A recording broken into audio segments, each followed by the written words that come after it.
are a lot of Muppets. Even if you think you know like a good bit of them, I'm pretty sure there will be some that just kind of slip through the cracks. But do you really know that Muppets history? Do you really know that Muppets lore? And I'll admit, I don't know the deal with every single Muppet that's ever existed, which is why I find it so interesting that for the Muppets 70th anniversary, they've been focusing on one specific Muppet per week, and I think they started back in August of 2024. They're going for 70 weeks, talking about 70 different Muppets. Sometimes they're duos, but like still, it makes sense. So it started like way back when I was doing something completely different on this YouTube channel and not having the Muppets as probably one of the cornerstones of this YouTube channel, which is why whenever I came back to YouTube, I was like, hey, now that my first Muppet video did really, really well, how about I do something with these Muppet of the Weeks and explain who these Muppets are? And as I went forward making these, I think I've made them for about the last 18 weeks, I started thinking more and more about all the Muppets that I missed in the early half of the 70th celebration. But then I realized that every Muppet is probably someone's favorite, so it wasn't great that I was skipping 38 of them in the 70th anniversary. So I had the genius idea, instead of just making YouTube shorts about Muppets that weren't the Muppet of the Week, I figured how about I make one long video talking about all the 38 Muppets that I missed before I started making YouTube shorts about the celebration. And that's what I'm doing today. There's a lot of Muppets I need to talk about. However, like I said previously, I did make some YouTube shorts about certain Muppets in particular, and I started that series on week 39. So the last week I will be covering is week 38. So some of the Muppets that you won't be seeing in this video are Beautiful Day Monster, Sweetums, Andy and Randy Pig, Dog Lion, Scooter is Nicky Napoleon, Angus McGonagall, the Argyle Gargoyle, Sam Eagle, Beauregard, Johnny Fiamma, and Sal Manella, the Screaming Goat, Howard Tubman, Statler and Walter, Fozzie Bear, Fufu, Hilda, Phenomena, and the Snooths, Chip from IT, Bobo, Marvin Suggs and his Muppaphones, Lips, Big Mean Carl, and Uncle Deadly. And if you want to know about those guys, just go check out my YouTube shorts. Never in a million years did I think I'd be plugging my YouTube shorts in a YouTube video. We're living in a crazy world, man. Another detail I'd like to say is that I could not have made any of these YouTube shorts or this video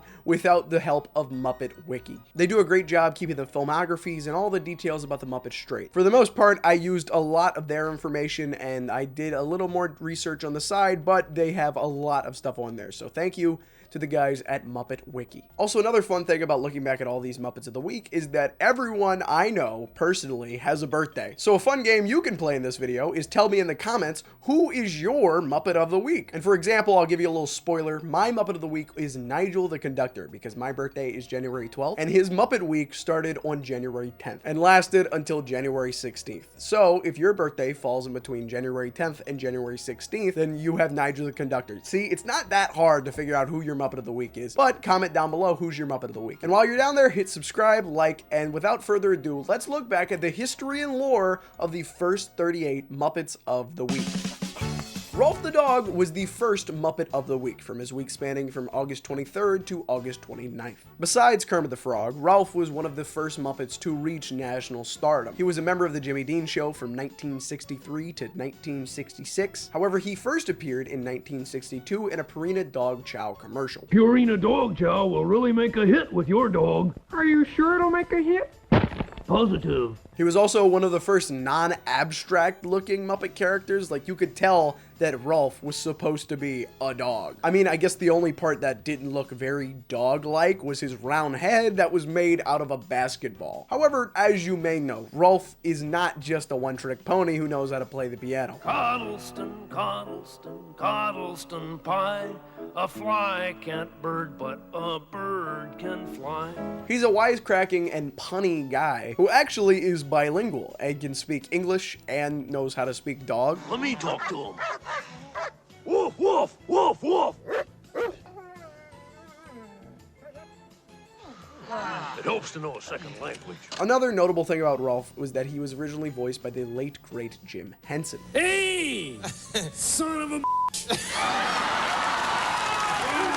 And I think this detail is crucial because a lot of people that were close to Jim Henson say that Rowlf's personality was the kind of personality that resembled Jim Henson most. Which is why after Jim Henson passed, Rowlf showed up in a lot of non-speaking roles in the background. There's a point in time where people thought out of respect they were never going to recast Rowlf, but since he was such a lovable character, he was eventually voiced by Bill Beretta. Lew Zealand was the next Muppet of the Week, and his week spanned between August 30th and September 5th. Rowlf is pretty famous, but Lew Zealand is a little niche indie underground, but basically he can be summed up as being the guy who throws the boomerang fish. Jeez, I'll do my boomerang fish. I throw them away, and they come back to me. He first appeared in season 3, episode 10 of The Muppet Show, where his boomerang fish skill actually came in pretty handy because he used his boomerang skills into stopping Miss Piggy to tricking Kermit into marrying her on a sketch on The Muppet Show. He was designed by Dave Goelz using a whatnot head. And here's your first piece of Muppet vocabulary that I'm probably going to use multiple times throughout this video. Whatnots are blank Muppet heads, and here you can put on facial features, costumes, and anything to make them whatever kind of character you want. And probably my favorite thing that Lew Zealand does is refer to Kermit as Mr. the Frog. What, to kidnap people? To work together. To kidnap people? Mr. the Frog, we all agreed a celebrity is not a people. The third Muppet of the Week is Pops, and his week spanned from September 6th to September 12th. And no, this isn't Pops from regular show. He first appeared in season 5, episode 1 of The Muppet Show. Here he replaced Scooter's little cold opens where he would tell the guest star that it's almost time for them to start the show. And he would be an elderly doorman that kind of didn't know who any of the guest stars were. Who are you? Who are you? Who are you? And probably the most notable thing you would know Pops from would be being the owner of the Happiness Hotel in The Great Muppet Caper. The fourth Muppet of the Week is Baby Skeeter, from their week going from September 13th to September 19th. Baby Skeeter is Scooter's twin sister, and she was designed to specifically be a character on the original 1984 Muppet Babies show. And with that being said, she has never been a Muppet in real life. I mean, there's been marketing photos of like puppet Baby Skeeter, but like there's no actual puppet Skeeter that has appeared outside of like photos. The reason why they created her for the Muppet Babies was because the only girl on the show was Miss Piggy. And you know Miss Piggy, she's all about glamour and pink and a lot of girly stuff. But sorry to tell you this, but not every single girl is a female stereotype. So they introduced Skeeter to the Muppet Baby crew and had her as a foil to Miss Piggy and Baby Scooter, I guess. However, there was only 2 girls on the show, so whenever there was like a girls part when they played pretend, they would typically fight over who gets to play what. She was voiced by Howie Mandel in the first 2 seasons, Frank Welker in the rest, and Cree Summer in the reboot in 2018. In fact, the only Muppet shows she's ever appeared in was the original Muppet Babies and the 2018 reboot. The reason for her disappearance is not actually clear, but some of the people behind the Muppets have said that she's either lost on an adventure in the rainforest or she went on a Buddhist retreat because she had a spiritual awakening. But a lot of them just kind of say, I don't know. The fifth Muppet of the Week was Koozebanian Mama. Her week ran from September 20th to September 26th. She first appeared in the Muppet Valentine Show, something that I've talked extensively about on this channel. Here she takes part in the Gallio Hoop Hoop with a male Koozebanian creature. And what is the Gallio Hoop Hoop, you might be asking? It's sexual reproduction. Sorry I'm being blunt about it, that's just what it was. They kind of say that in the Muppet Valentine Show. She's appeared in the background sometimes, but the biggest role she's ever had was being inside of the Gallio Hoop Hoop, which is crazy because the biggest thing she was ever known for was being inside of a mating ritual. The 6 Muppets of the Week were Wayne and Wanda. Their week ran from September 27th to October 3rd. Wayne and Wanda were Sam Eagle's favorite singing duo because they were wholesome, uplifting, and decent, apparently. Once again, it is my distinct pleasure to introduce to you those 2 solid citizens of song, Wayne and Wanda. Decent people. They were prominently featured in The Muppet Show, and all their sketches were the exact same thing, where they would start singing about something, and then something actually terribly horrible would go wrong. Don't know why there's no sun up in the sky, stormy weather.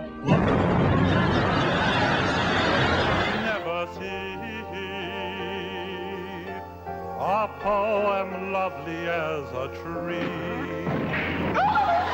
Wanda was introduced in season 1, episode 1 in an At the Dance segment where she danced with Mana Mana. Wayne was introduced in season 1, episode 2, complaining that his act was cut in a backstage segment. And their first duo performance was in season 1, episode 3. But they really only did these segments in the first season of The Muppet Show, because after Wanda's voice actress Erin Oscar left, I guess they didn't feel like recasting her. Wayne does come back a little bit throughout The Muppet Show because he kind of just appears as like a random Muppet whatnot, I guess. But in season 4, episode 6, Wayne and Wanda showed up and asked Kermit why they were fired. I don't know, it's been such a long time ago, I don't really remember why I fired you. Right now, on this very spot, I'm gonna rehire you. Yes, No. yes I will. Ladies and gentlemen, here they are once again, Wayne and Wanda! Wanda. Oh. Wanda, my dear. Oh, sweet mystery of life, at last I found you. No. Wait, I remember why I fired you. You're fired again. Get out, get out, get out. What? And then after The Muppet Show, they didn't really appear in anything besides the 2011 Muppets and Muppets Most Wanted. But they brought back like every obscure Muppet in those. Speaking of which, the 7th Muppet of the week was Mo Frackle. His week spanned from October 4th to October 10th. His first appearance was actually on the Muppet team whenever they appeared on Family Feud. However, a Frackle is another piece of Muppet vocabulary. And Frackles are little creature, demon, little monster guys. I don't know. And they first appeared in the Great Santa Claus Switch in 1970. He claims to be from Frackle Island, and he was discovered by Kermit on a vacation there. He's also named after Moe from the Three Stooges. His feature film debut was The Muppets 2011, however, he is still getting used today. Matter of fact, he appeared a lot in the Muppets Haunted Mansion. The 8th Muppet of the week was Yolanda. Her week was October 11th to October 17th. Yolanda's first appearance was in The Muppets Take Manhattan, and she first appeared having a job at Pete's Luncheonette. And probably the biggest question about Yolanda is if she's dating Rizzo. Apparently she's not. I think Rizzo just kind of flirts with her because she's like the only female rat around. But yeah, apparently they're just friends. In the Muppet Studios interactive video game, You're the Director, it was actually confirmed that her name is Yolanda Steele. On our boss, the head of the studio, Yolanda Steele. And here she comes now. So, are you ready to direct the what? And probably her biggest role ever was when she was in The Muppets 2015, where she works on the staff of Up Late with Miss Piggy, and is studying to become an ultrasound technician. The 9th Muppet of the week was the Swedish Chef. His week spanned from October 18th to October 24th. If you don't know who the Swedish Chef is, the Muppet Wiki describes him as the incomprehensible preparer of foodstuffs, and he first appeared in the Muppet Show Sex and Violence.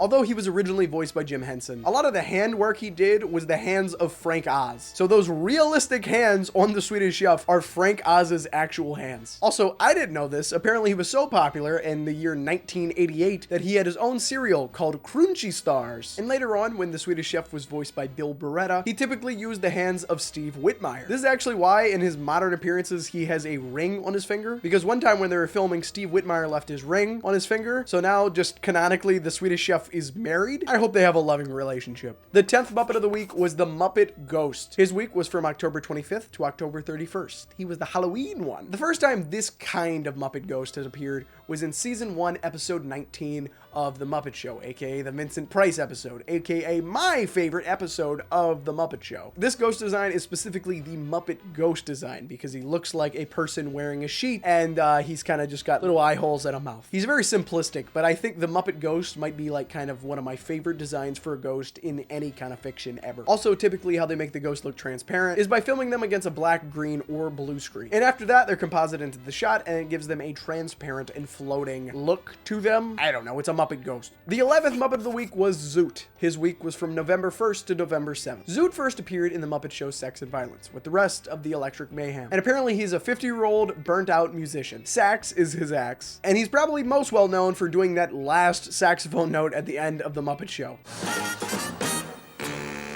He talked a lot more when he first was conceived as a character, but Dave Goelz, I think, kind of describes him as a silent, probably stoner type. The Muppet Wiki didn't say stoner, but he's probably zooted all the time. This is a meeting? Oh. I'm Zoot, and I'm... Different meeting. In the Muppets Mayhem, it's confirmed that his full name is Zootowski, and also the series establishes that he has 2 belly buttons. And in Muppets Letters to Santa, he is confirmed to be Jewish. Apparently, Bonnie Erickson designed Zoot to look like an Argentinian sax player named Gato Bier.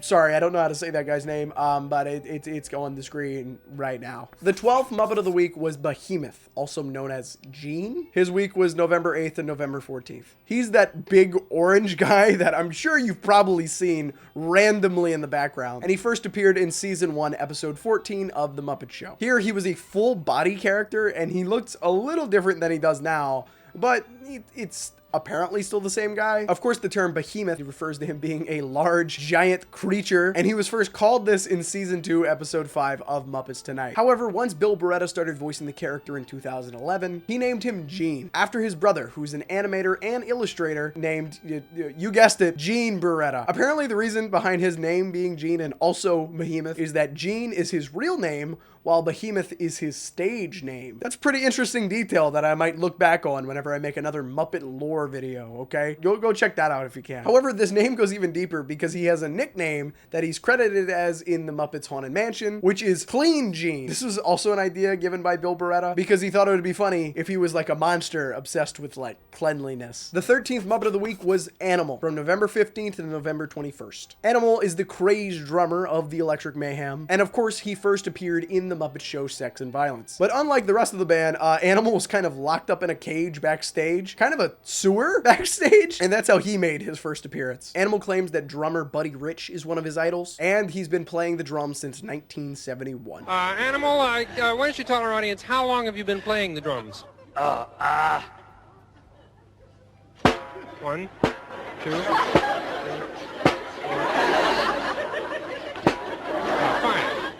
5 years, huh? Also, him being an ambiguous animal has led to a lot of different things. Number 1, he has a really good sense of smell, and he was able to determine that Constantine was disguising himself as Kermit in Muppets Most Wanted. And Frank Oz claims that the reason why he's animal is because all drummers are animals. You know, I really resonate with that. Also, I don't know how canon the Muppets Mayhem is to the actual like lore of the Muppets, but apparently they do a lot of backstory in that, and it's revealed that Animal was adopted as a baby by Sergeant Floyd Pepper. Baby Yoda TikTok, Baby Animal Instagram Reels. The 14th Muppet of the Week is Walter, spanning from November 22nd to November 28th. Of course, Walter was first introduced as the protagonist of the Muppets 2011. He's 20-something years old. You know, I really resonate with that. And his biggest dream was to meet his heroes, the Muppets, and probably join their troupe, which is what the entirety of Muppets 2011 is about. Something I didn't know about Walter, though, is that he's named after the first puppet that Jason Segel ever owned, you know, named Walter. And apparently his paycheck for the Muppets 2011 was equivalent to 67 movie tickets for that movie.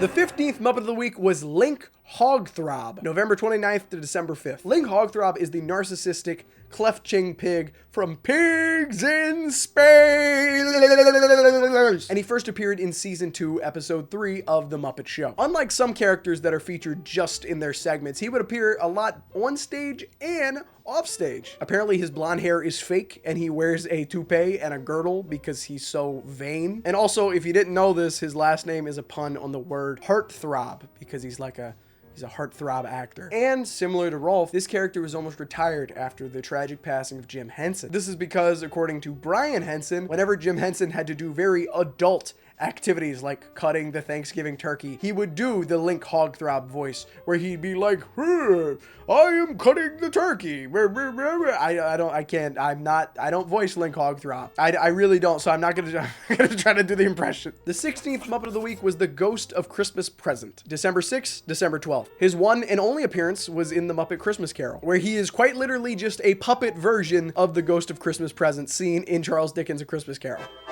Ho, ho, ho, ho, ho. Come in and know me better, man. Ho, ho, ho, ho. He can morph between being like a giant to being super tiny, and his time upon the globe is very brief, and he ages right in front of Michael Caine. The 17th Muppet of the Week was the Muppet Tomato, December 13th to December 19th. The Muppet Tomato, along with all the other singing Muppet foods, first showed up in Season 2, Episode 8 of The Muppet Show. The Muppet Tomato is in a collection of anthropomorphic singing fruits, which also include a potato, scallions, a cabbage, a cauliflower, an asparagus, a cantaloupe, a few bunches of grapes, and a pack of beans. They've appeared many times, just kind of all together. The 18th Muppet of the Week was Robin the Frog. He got Christmas. If you didn't know, Robin is Kermit's nephew, besides in the Muppet Christmas Carol, where he plays Kermit's son, Tiny Tim. God bless us.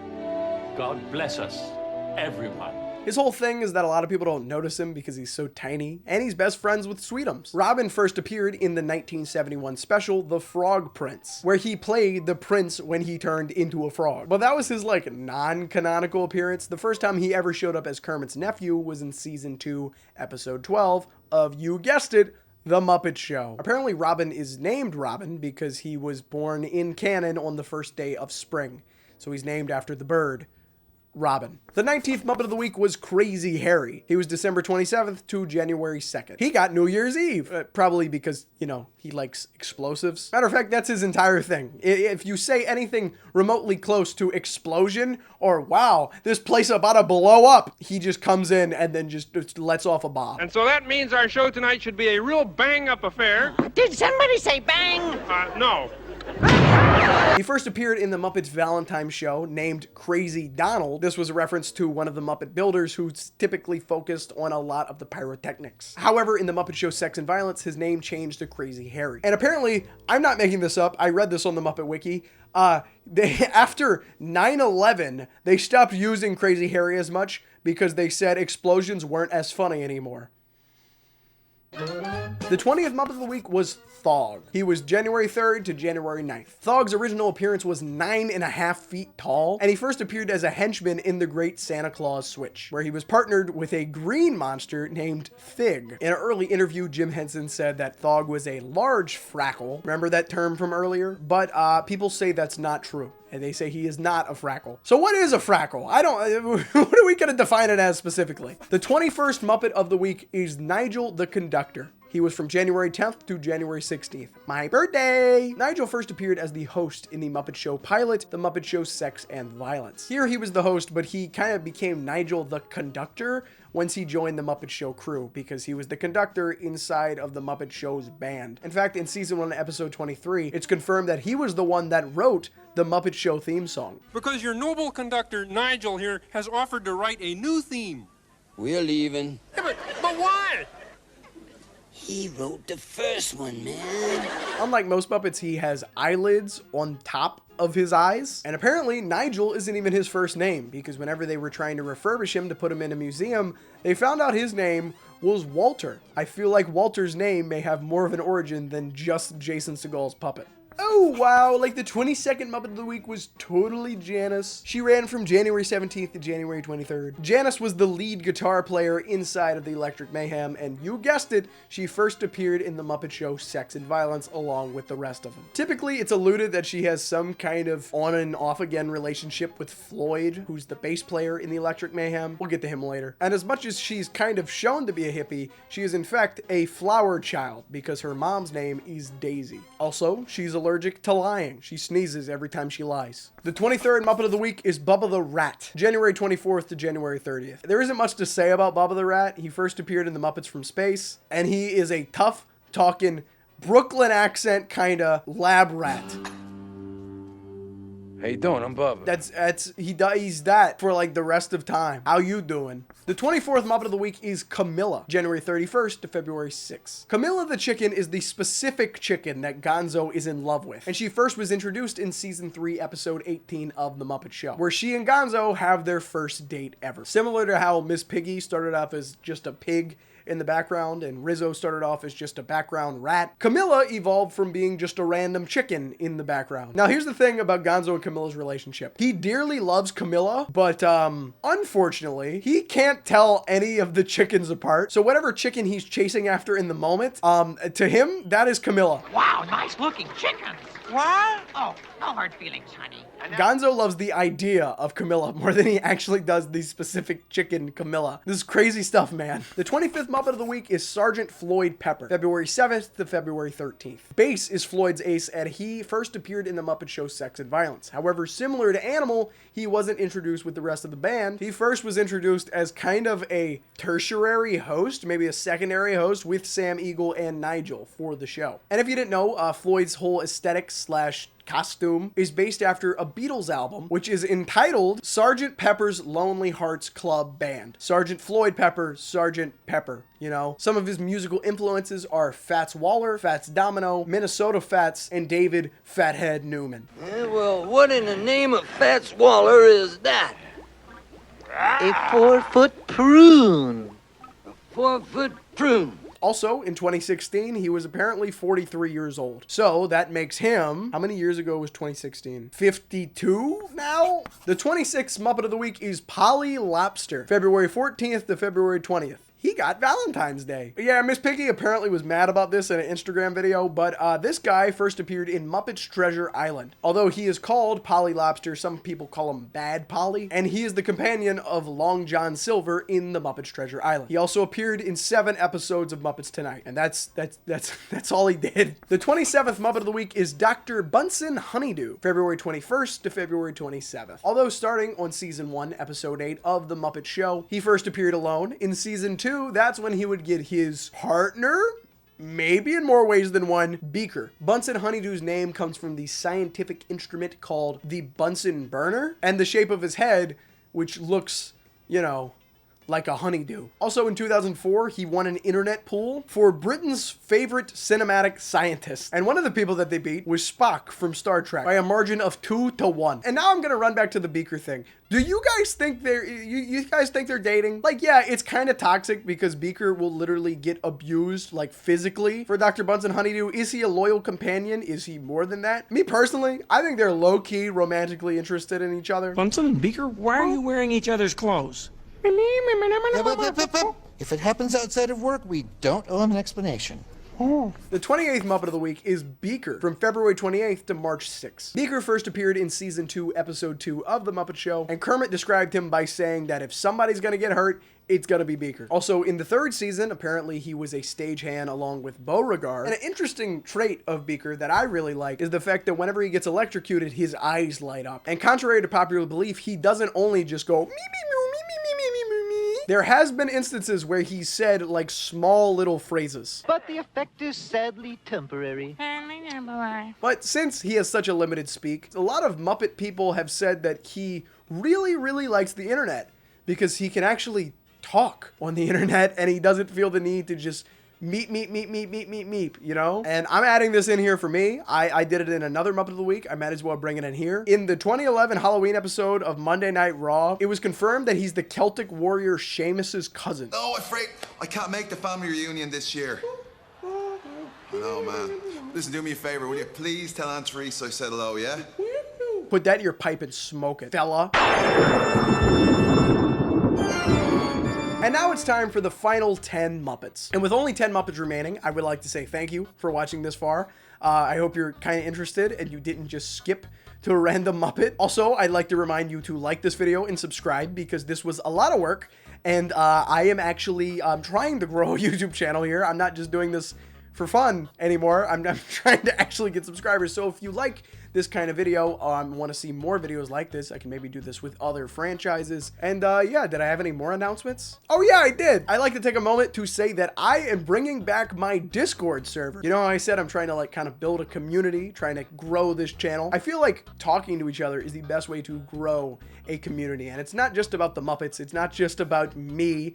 It's about film people and just people who like YouTube and TikTok in general. I kind of want this new Discord to be a place where everybody shares their ideas and kind of promotes themselves to a wider audience. More of a communal thing and not just all about me, you know? So if you're interested in joining my new Discord, the link is in the description down below. And without further ado, let's get to Muppet of the Week 29. If you've read the little chapters down below, you already know who it is. The 29th Muppet of the Week is Pepe the King Prawn. His week was March 7th to March 13th. He is a king prawn from Spain, voiced by Bill Beretta. The fact that he is voiced by Bill Beretta is pretty important because apparently a lot of his attributes were from Bill Barretta's personal experience. Apparently, Bill Barretta was talking with Kirk Thatcher about a new character based on his wife's aunt, and he mistakenly called her a little shellfish. So they ran with that and made him a little shellfish. His original motive was that he kind of wanted to make it in Hollywood, but he had kind of a language barrier. But it kind of turned into Pepe just being like a sexual icon, like on the same level as like Sabrina Carpenter. Also, when he was first introduced, he kind of had like an elephant sidekick. So they thought about originally making him a mouse, but they thought that the mouse elephant thing was a little too cheap. His partner Seymour the elephant hadn't appeared since Muppets Tonight, where they both worked in an elevator, starting in season 1, episode 2 of Muppets Tonight.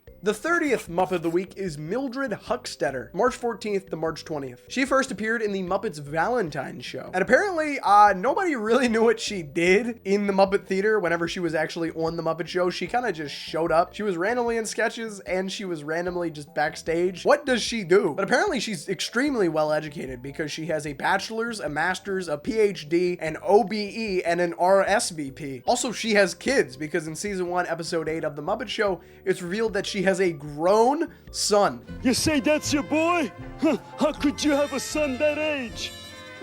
I didn't. When I had him, he was just a baby. I would just like everyone to know before I do this next Muppet of the Week, I was right here filming the video. I was at this point filming the video whenever they announced that the Muppet Show is coming back in 2026. What timeline are we living in right now? The 31st Muppet of the Week was Constantine, the world's most dangerous frog, March 21st to March 27th. Constantine first appeared in Muppets Most Wanted, and he is most well known for being, of course, the world's most dangerous frog and being a doppelganger of Kermit the Frog. Now, let me point out all the key differences between Constantine and Kermit the Frog, because in the movie, they look really similar, and you're supposed to like know, oh, this one's Constantine and this one's Kermit. Obviously, the most obvious one is the mole right on his face. The other one is that he is in kind of a constant frown, opposed to Kermit's constant smile. Also, his 11-point collar that Kermit has is like a lot smaller. So yeah, those are the key differences between Constantine and Kermit. And not only is his appearance different, but Matt Vogel made it a point to make his movement a lot more stiff, and his voice was inspired by General Orlov from the James Bond movies. Also in canon, Constantine is played by one of Kermit's cousins. The 32nd Muppet of the Week is Dr. Teeth, baby.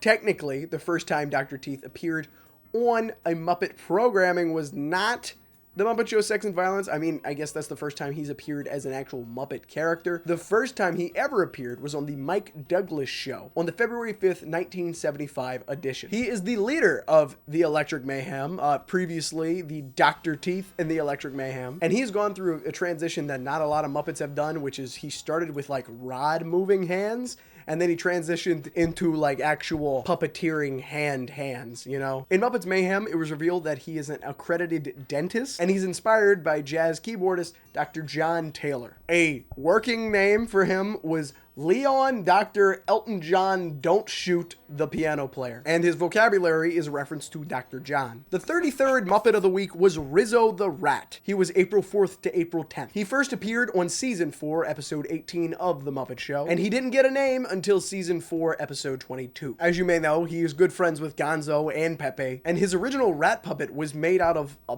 bottle. Thinking about it right now, you might be like, a bottle? That doesn't make sense. But then look at the actual puppet from The Muppet Show, and it makes a lot more sense. Rizzo is named after Ratso Rizzo, character from Midnight Cowboy, and he's from Jersey. Surprise, surprise. He was kind of a standard background character in a lot of the Muppet media until his big break in the Muppet Christmas Carol. Hey, light the lamp, not the rat, light the lamp, not the rat. My apologies. Put me out.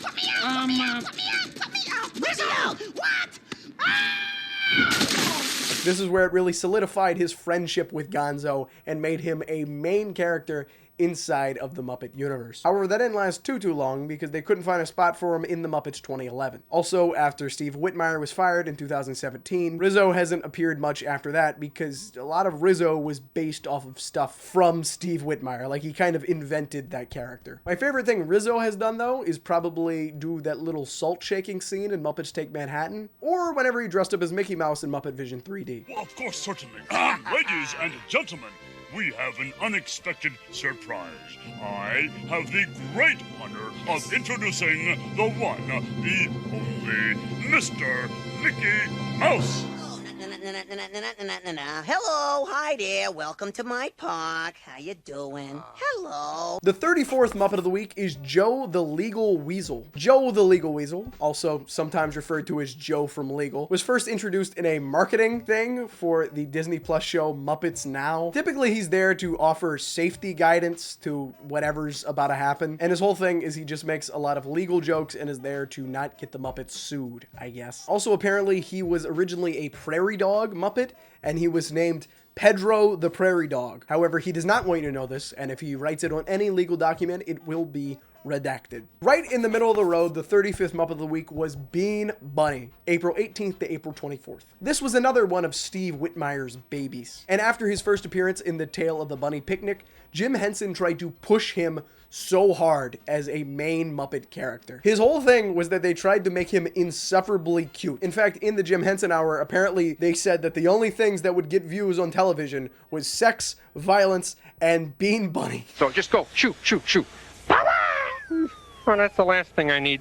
You know, this ratings thing is really kind of... Wow, look at those ratings. Those are the best we've ever had. Oh, Bean, come back, Bean. Bean's biggest role ever was probably in Muppet Vision 3D. Here, he was a main character who just wanted to leave the Muppets because nobody liked him. And this goes back into the fact that Jim Henson was trying to push him so hard right before he passed. Matter of fact, he was one of the Muppets that they made a walk-around character in the park when characters like Scooter or Rowlf just weren't walking around in the park. Bean Bunny got a character and they didn't. Apparently, according to Frank Oz, Jim Henson built a character named Bean Bunny so people could think he's cute and take the onus off the other Muppets, but it didn't work and they thought everybody was cute. Kermit up here. Oh, hi, Bean. I brought a balloon with me. Say hello to Mr. Balloon. You see, we hired Bean to be cute, so the rest of us don't have to bother. Aw, you didn't say hello to him. Now you hurt his feelings. I don't know. His whole thing is that he's really cute. That's why he's my girlfriend's favorite Muppet, probably. The 36th Muppet of the Week was Dolores the Trombone Player. She first appeared in this special that I don't know how to pronounce, and I'm just gonna refrain from saying it because I don't know how to say it. And in a lot of things, she's referred to as the Trumpet Girl, even though she's more well-known as playing the trombone. Apparently, after Lips showed up and joined the Muppet band, he played the trumpet, and she got regulated to playing the trombone. So now she just forever became the trombone player. The 37th Muppet of the Week was Dr. Julius T. Strangepork, May 2nd to May 8th. Dr. Julius Strangepork was the elderly pig in Pigs in Space. He talks with a German accent, and he was actually the only one that knew like how things worked on the spacecraft. He first appeared alongside Link Hogthrob in Season 2, Episode 3. He was not typically outside of that. However, I will say this one note. In the Muppet Show Sex and Violence, there's a segment called Return to Beneath the Planet of the Pigs. And there's a guy that looks eerily similar to him. So it's not confirmed that it's him, but low-key, that's the first time he ever showed up. So, I mean, he kind of predated Pigs in Space. However, the final Muppet that I will be covering in this video, and the Muppet that I missed right before I started making videos. I actually started the week after the 70th anniversary. They did this guy for the 70th anniversary. You guessed it. The 38th Muppet of the Week was Kermit the Frog, May 9th to May 15th. I came back to YouTube on the 16th. It's almost like I planned it that way.